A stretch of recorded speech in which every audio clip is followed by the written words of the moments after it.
और अभी की बड़ी खबर, 22 फरवरी को होगा दिल्ली मेयर का चुनाव। एलजी ने मुख्यमंत्री अरविंद केजरीवाल के प्रस्ताव को मंजूरी दे दी है। 22 फरवरी को सुबह 11 बजे एमसीडी सदन में बैठक होगी जिसमें मेयर का चुनाव होगा और मेयर के चुनाव के बाद उसी दिन डिप्टी मेयर और स्टैंडिंग कमेटी के 6 सदस्यों का चुनाव होगा, यानी उसके लिए भी वोटिंग की जाएगी।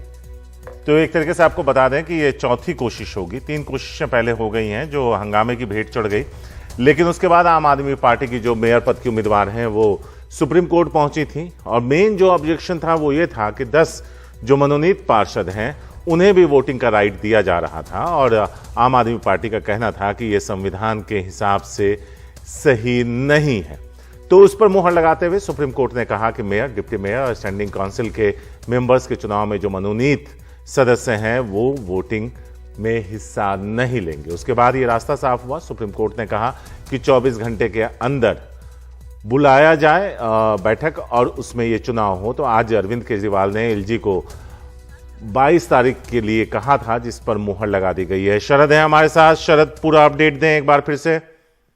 जैसे कि सारिक हमने पहले भी रिपोर्ट किया है कि क्योंकि 24 घंटे के भीतर सुप्रीम कोर्ट का आदेश था कि एमसीडी को ये बताना है कि कब चुनाव होगा, तो उसी श्रृंखला में मुख्यमंत्री अरविंद केजरीवाल ने 22 फरवरी को मेयर चुनाव कराने का प्रस्ताव उपराज्यपाल को भेजा था। उपराज्यपाल ने उस प्रस्ताव को मंजूरी दे दी है, यानी 22 फरवरी को सुबह 11 बजे एमसीडी सदन के अंदर पहले मेयर का चुनाव होगा और उसके बाद डिप्टी मेयर और स्टैंडिंग कमेटी के 6 सदस्यों का चुनाव होगा। उम्मीद करनी चाहिए कि 10 महीने के बाद, दिल्ली में पिछले 10 महीने से मेयर नहीं है और चुनाव भी जो है वो 2 महीने ज्यादा हो चुके हैं दिल्ली में एमसीडी के हुए, तो अभी भी मेयर नहीं मिला है। उम्मीद करनी चाहिए कि 22 फरवरी का वो दिन होगा जब दिल्ली को उसकी नई मेयर, क्योंकि इस बार महिला होनी है, तो नई मेयर दिल्ली की 22 फरवरी को दिल्ली को मिल जाएगी। उनका कार्यकाल बहुत छोटा रहने वाला है शरद। बिल्कुल 2 महीने का कार्यकाल होगा।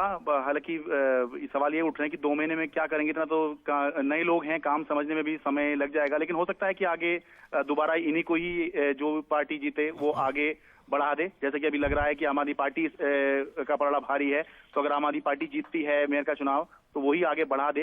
लेकिन फिलहाल जो अभी समय बचा हुआ है वो केवल 2 महीने का है, क्योंकि 10 महीने तो वैसे ही जा चुके हैं।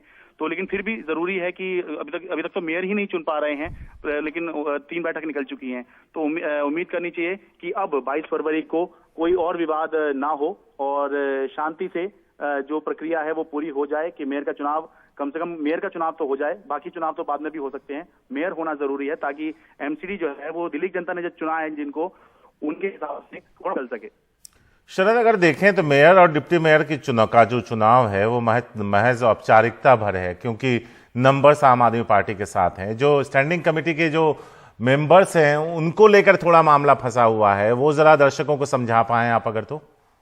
देखिए, आपने सही कहा कि मेयर डिप्टी मेयर तो आम आदमी पार्टी का पलड़ा बहुत भारी है। 151 वोट आम आदमी पार्टी के पास हैं और बीजेपी के पास 113 वोट बीजेपी के पास हैं, तो थोड़ा बहुत इधर उधर भी हो तो भी आम आदमी पार्टी बहुत आगे है। तो मेयर डिप्टी मेयर में तो आम आदमी पार्टी आसानी से ही जीत जाएगी।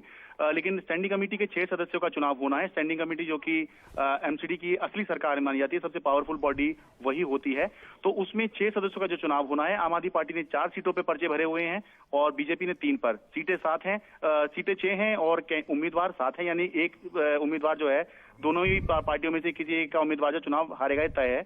आम आदमी पार्टी 4 पर आगे है, जबकि बीजेपी जो है वो उस हिसाब से 2 पर आगे है।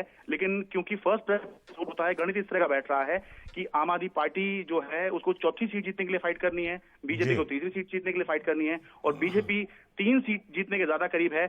आम आदमी पार्टी अपनी 4थी सीट जीतने के से जो है थोड़ी दूर नजर आ रही है बीजेपी के मुकाबले। तो संभव है कि 3-3 सीट अगर 22 तारीख को चुनाव हो जाता है तो 3-3 सीट दोनों की झोली में आ जाए।